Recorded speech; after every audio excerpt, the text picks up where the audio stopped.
we're going to tell you what happened. Here's the story. Throw it up here. The American College of Cardiology is pushing Ozempic right now. That's what's happening.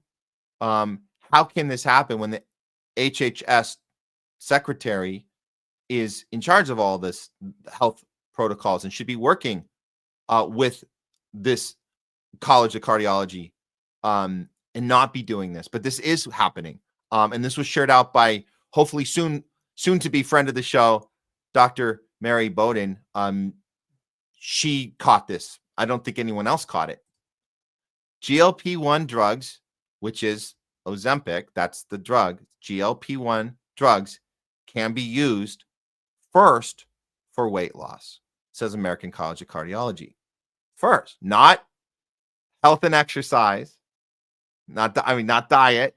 Diet and exercise are no longer the main first line strategies for weight management. How the hell did this happen? That's bizarre, right? Especially at a time like right now. Well, here's and Dr. Mary Bowden put this out. She says, wow, the American College of Cardiology no longer recommends diet and exercise for weight loss, going straight to Ozempic. And then some people coming on here, RC Troutman says, are you effing kidding me? Why have so many physicians destroyed the shred of credibility they have left? Bruce Williamson, I took Ozempic for 6 months.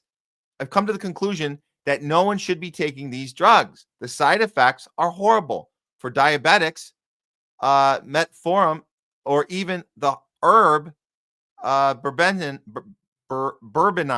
works as good or better. For weight loss, put down the damn fork and stop eating carbs. 100%. Another story here, tragic. I took Ozempic for 2 months, the most horrible 2 months of my life. I'm a diabetic, and it did help with that by basically starving me. You can't eat, you have zero energy, you can't do anything, and you are just miserable. I was pretty much non-functional. I'll never take it again. I started doing a 20-hour fast every day with low carbs. Yes, we talk about the 20-hour fast. Good job. With low carbs for a month and a half so far, I feel good. My blood glucose numbers are steadily improving, and my weight is going down. 15 pounds so far. I'm fully convinced Ozempic is poison. And how do we know it's poison? Well, they list the side effects themselves. They couldn't hide it like, a certain jibbity jab tried to hide it for 75 years. Pfizer did. Right from Ozempic. Here it is. Thinking about Ozempic, they published their own side effects. Thyroid cancer within 12 to 36 months. Stomach is paralyzed from emptying. Food accumulates until vomit-induced vomiting 2 to 3 years after discontinue. Acute chronic kidney failure. Short, long-term liver failure.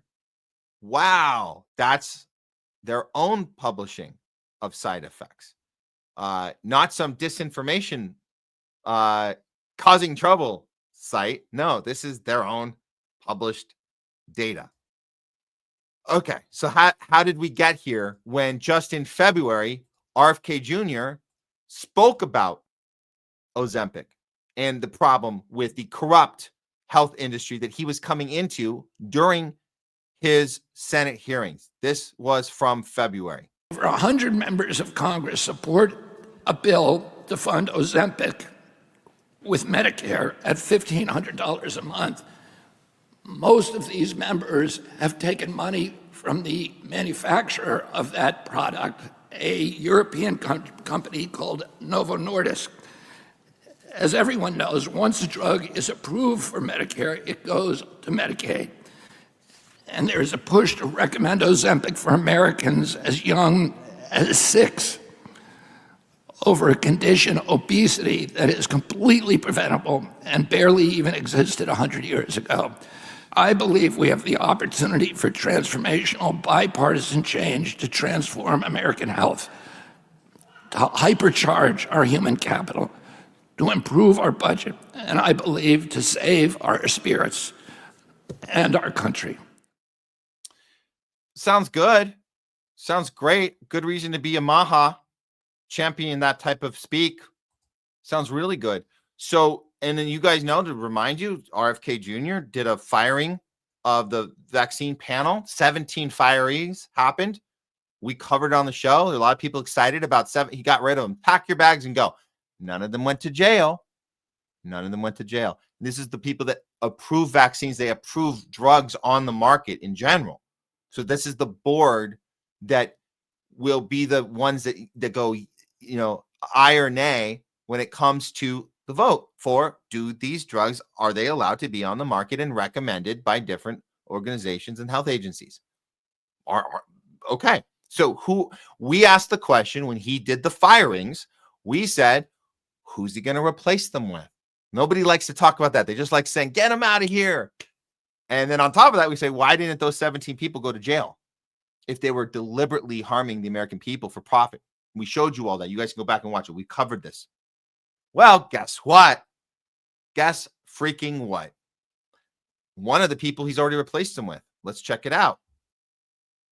RFK Jr. fired the entire panel that makes crucial vaccine recommendations for the CDC in order to reestablish public confidence in the panel, claiming they had conflicts of interest. Now, instead of appointing replacements who aren't beholden to Big Pharma, he's appointing people like Dr. Michael Ross, who works on the investment side of healthcare and is listed as an operating partner on Haven Crest Capital Management, a $600 million Dallas private equity fund.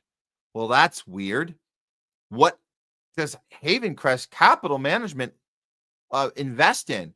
Well, they invest in drugs, for one, invest in maybe some smaller unknown companies that also want to make a crap load of money, take a little bit away from the Pfizer Moderna pie. So you can imagine there's an investment firm with venture capitalists like this guy. What was his name? Michael Ross on the team. He's one of the investment partners, operating partner. Well, let's take a look at the investment portfolio of Haven Crest. I'll scroll right down and let's see. Okay, here we go. Here are some of. Okay, well, okay, Apara Autism Centers. Let's see what else we got. Avid Health at Home. Deep Centered Mental Health. Oh, these all sound nice. Effective School Solutions. Focus Staff. Paradigm Health. Tecton Research. The Oncology Institute of Hope and Innovation. Thermotech. Allo RX Pharmaceuticals.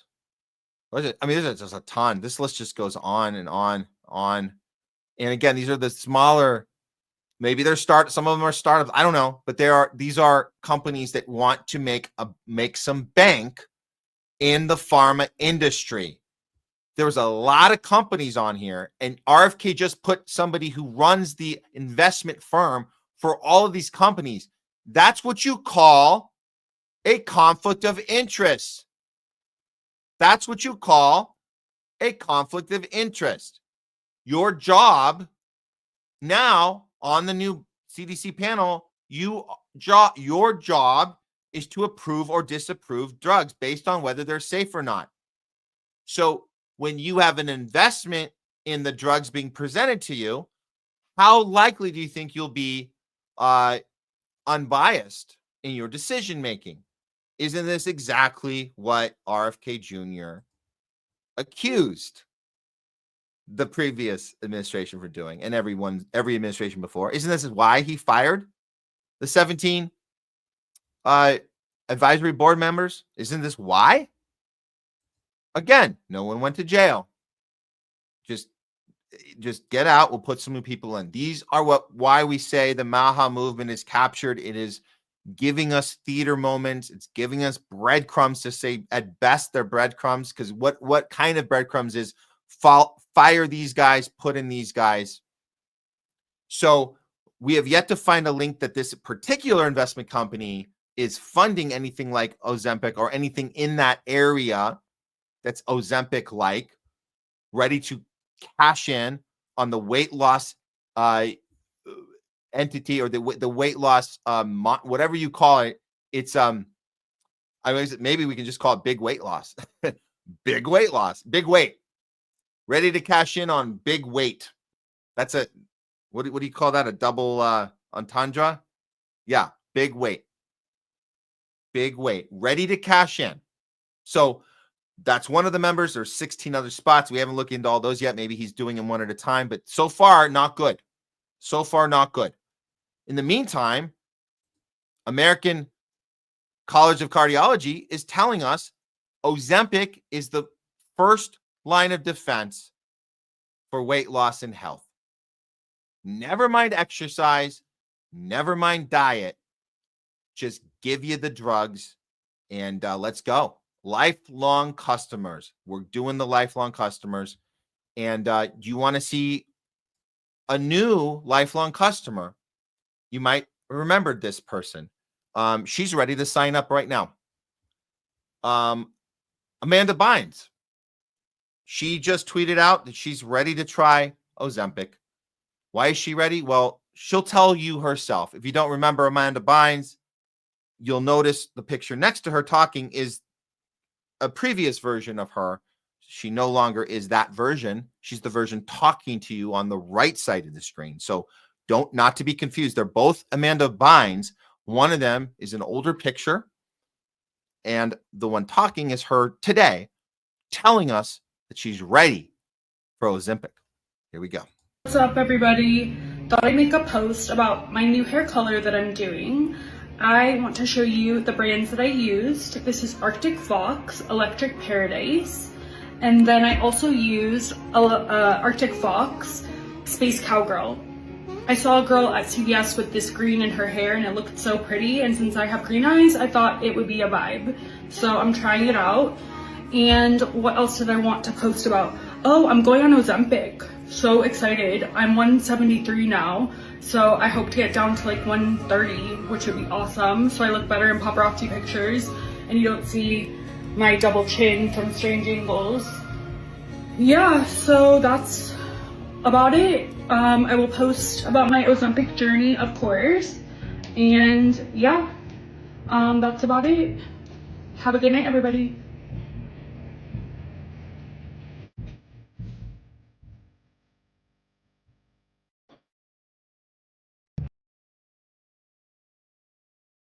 I'm not playing this video for us to, have any entertainment by or laugh in any way. I'm playing this because this is somebody who's gone through some major depression. We know, here in Hollywood, we know that people get beaten down, worn down, and they do suffer mental illness from being in this town. So we're not laughing at her in any way. What we're saying is, watching this video, it's clear that our health agencies are still failing us. Because if she's ready to go on Ozempic, who gave the green light for her to go on it, by the way? Who gave her the green light? I'll keep her up there. Who's giving her the green light to do this? What health professional is saying, never mind your depression, never mind your clearly clinical depression? She's talked about depression in other posts. You're going to give this person a drug that causes unlimited amount of problems, is not a cure for weight loss. It might give you some weight loss, but it causes several more problems, including kidney failure. This is what's being recommended right now. And the HHS oversees all of this. This is the passion that Kennedy brought to fight against this type of thing, that we need to do better for our youth, better for people that have gone through whatever Amanda Bynes has gone. I'm not pretending to know what she went through, but she's going to post about her Ozempic journey, and her fans are going to root her on. And of course, there'll be people mocking and being horrible people, because that's not what we're not. That's not cool. But I'm more concerned about who's allowing this to happen, who's rooting this on from above her. Who's doing it? Well, this overhaul that we thought we were going to get of our health agencies, this overhaul that the Democrats apparently were scared to death were going to happen. They were petrified. I've RFK, he's going to ruin everything. He's going to take away our vaccines. RFK is going to take away everything. I got to tell these guys here in Hollywood, you don't got to worry. Don't worry about it. He ain't doing nothing. You're fine. You'll have all your drugs. You'll have all your vaccines. Nothing's going to happen. It's all for show. So you don't have to lose any more sleep if you thought RFK Jr. was crazy for wanting to have look into autism. He's crazy. Crazy for wanting to look into why vaccine manufacturers aren't allowed to be sued, don't have to disclose their data, can force, we have 72 vaccines now on the childhood schedule between 0 and 18. 72. No, don't look into it. And you better keep Ozempic available because that's the drugs we need to get through these hard economic times and the racist Trump. How am I going to deal with racist Trump without my Ozempic and my Adderall?